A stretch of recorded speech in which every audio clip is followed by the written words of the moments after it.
be the most minimalist cartoon that you've drawn yet, but it's also the first human that we've done in our practice.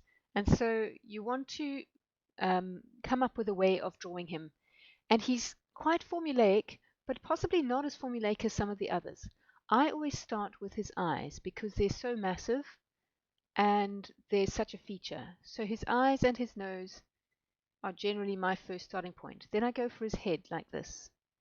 And the thing to notice with him is he always reminds me a little bit of an onion, that his head tapers at the top and it's wider at the jaw.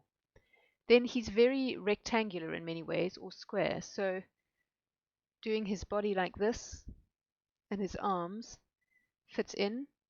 And then his trousers, really, they're so minimal. They're just this tiny little bit at the bottom, and they're always black and always filled in. Feet, really no distinguishing features to them. The hands, also not a lot of detail, so you can just fill them in like this. Eyebrows. And of course, the most characteristic thing about Cuatro is his hair. And that's actually what he's named for. He has 1, 2, 3, 4 hairs, and he never has more. And that's where the Cuatro comes in. Apparently, there's a little instrument, a Spanish instrument called a cuatro, which has 4 strings. And that's why this guy has 4 hairs. So that is how I go about drawing Cuatro. Let's just do it again for interest's sake, and we'll change color because we can. So looking at drawing him here, as I said, I start with his eyes, make them big. One's always bigger than the other. And his nose. Then his head coming down, tapered at the top, wider and pretty square at the bottom, like an onion. Then his arm, another arm, his body,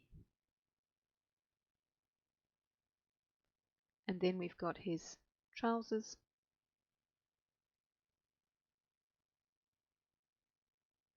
And fill them in like this. Filling in his trousers makes a lot of difference to how the final cartoon looks, just kind of gives it something that grounds it.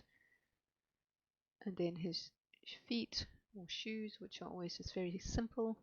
His hands, which there's no detail to his fingers.